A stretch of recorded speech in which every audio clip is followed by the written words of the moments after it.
धारावी का redevelopment project या फिर ओल्ड ट्रैफर्ड का रीडेवलपमेंट प्रोजेक्ट, कौन से प्रोजेक्ट में ज्यादा इशू होंगे? आज हम ओल्ड ट्रैफर्ड के रीजनरेशन को लेके कुछ इश्यूज जो है, न्यूज जो है वो सर्कुलेट हो रही है आजकल में, मीडिया में हो गया या फिर यूट्यूब चैनल्स पे हो गया, उसको थोड़ा टच करने की कोशिश करेंगे दोस्तों। तो सबसे ज्यादा क्रूशियल चीज यहाँ पर ये है कि क्या ग्लेजर्स ने ये मास्टर स्ट्रोक खेला था, putting United up for sale, उसके बाद fronting the Ineos for all the regeneration project, और जो उन्होंने वैल्यूएशन बताया था ग्लेजर्स ने 7 बिलियन के आसपास। तो ये सारी चीजों को थोड़ा एनालाइज करेंगे और क्या ग्लेजर्स कैश आउट करेंगे 5 साल बाद, कि वैल्यूएशन बढ़ेगा, क्यों बढ़ेगा वो अभी देखेंगे हम आगे जाके। तो चालू करते हैं आज का वीडियो दोस्तों। सबसे पहले देखो, ओल्ड ट्रैफर्ड रीजनरेशन का प्रोजेक्ट अभी गवर्नमेंट से सैंक्शन हुआ है वहां पर मैनचेस्टर में, और मैनचेस्टर का जो लोकल काउंसिल है वहां का, उन्होंने बोला है कि ओल्ड ट्रैफर्ड के सराउंडिंग जो लोकेलिटी है, जो सोशल स्ट्रक्चर जो है, उसमें इंफ्रास्ट्रक्चर आपका आ गया, इकोनॉमिक चीजें आ गई, ये सारों चीजों को इम्प्रूव करने के लिए, फाइनेंशियल इन्वेस्टमेंट के लिए गवर्नमेंट जो है वो फ्रंट फुट पे आएगा, जिसको लेके यूनाइटेड ने एक पॉजिटिव अपने एंड से जो है इनिशिएशन दिखाया है। और इस चीज को लेके ओल्ड ट्रैफर्ड और उसके सराउंडिंग वाला एरिया जो है वो रीडेवलप किया जाएगा।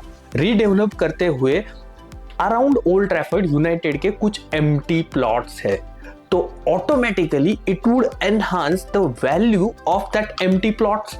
तो इस चीज को लेके ये कहा जा रहा है कि ये चीज 2018 में ही ग्लेजरों को पता थी, और ग्लेजरों ने ऑफिशियली एक लेटर भी लिखा था जिसमें उन्होंने रीजनरेशन फंड्स की मांग की थी लोकल अथॉरिटीज से। तो इसको लेके ये एक चीज कही जाती है कि ये रीजनरेशन की आइडिया क्या ग्लेजर्स की है या फिर सर जिम रैडक्लिफ द्वारा फ्रंटेड इनियोस की है। तो दोस्तों काफी ज्यादा इंटरेस्टिंग है, काफी डीप एनालिसिस इसमें हमें करना पड़ेगा, क्योंकि देखो Glazers as we all know they think United as a cash cow.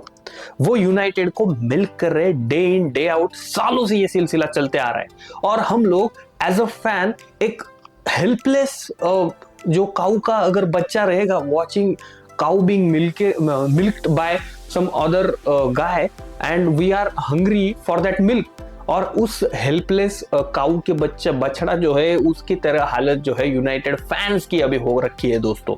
We are literally helpless. हम लोग क्या करेंगे, ज्यादा से ज्यादा रोएंगे वहां पे जाके, कुछ एजिटेशन करेंगे, लेकिन ये जो चीज है एक as a cash cow use करना मैनचेस्टर यूनाइटेड को, और फ्यूचर में भी इनका इतना लॉन्ग टर्म सोचना है कि भाई हम रीजनरेशन करेंगे, हमारा एसेट एप्रिशिएट होगा, और वो एसेट एप्रिसिएशन से फायदा किसको होगा।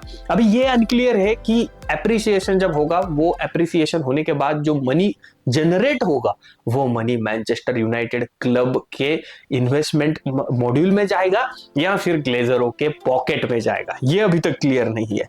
लेकिन ये एक थोड़ा सा एनालिसिस उभर के आ रहा है कि ये ग्लेजर्स का मास्टर स्ट्रोक है। उनको पता था कि हम लोग 7 बिलियन वैल्यूएशन क्यों बोल रहे हैं क्लब का, क्योंकि आगे जाके रीडेवलपमेंट होगा, रीजनरेशन होगा, और इस सोशियो इकोनॉमिक रीजनरेशन की वजह से हमारे क्लब की वैल्यू 4 बिलियन नहीं 7 बिलियन होगी, जिसको उन्होंने कतार को उन्होंने ये कहा था कि 7 बिलियन आपको देना पड़ेगा अगर आपको अभी ये क्लब चाहिए करके।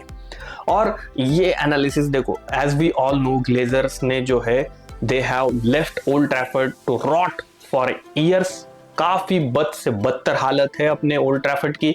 जो श्राइन मानते हैं कई लोग, जो पूजा करते हैं ओल्ड ट्रैफर्ड की एज अ मंदिर, अगर यूनाइटेड इज अ रिलीजन तो उस रिलीजन का मंदिर जो है वो ओल्ड ट्रैफर्ड है, जिसको उन्होंने रॉट होने दिया ग्लेजरों ने। तो देखो, आप अपना इंडिपेंडेंट ओपिनियन रख सकते हो इसमें, आप अपने थॉट्स बता सकते हो दोस्तों। ये जो है एक एनालिसिस है, ये कोई कंपल्शन नहीं है कि इसी विचारधारा के साथ आप सहमत करो, आप अपनी अलग से विचारधारा ला सकते हो। कई लोग रैडक्लिफ को सपोर्ट करते हैं, कई लोग ये सोचते हैं कि Radcliffe is not equal to Glazers अलग है, रैडक्लिफ अलग है, ठीक है, ये अपना अपना मानना है इसमें। लेकिन we all know that there is some kind of say of Glazers, क्योंकि पिछला summer and this winter transfer window we have behaved like club which Glazers जिस मुताबिक बिहेव करते थे इन अर्लियर विंडोज, उसी प्रकार से हमने बिहेव किया है।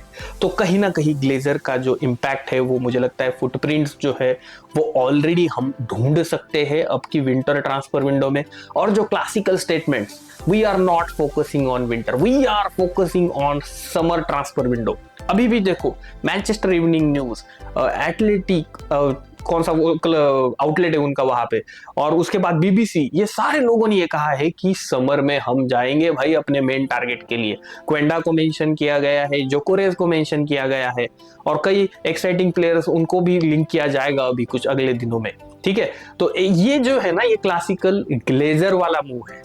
और आप अपने थॉट्स इस चीज के बारे में बता सकते हो दोस्तों। थोड़ा अलग मुद्दा है, इकोनॉमिक एंगल है इसमें, तो घुस जाओ कमेंट्स में और बताओ आप क्या सोचते हो। फिर मिलेंगे, तब तक के लिए बाय बाय, टेक केयर।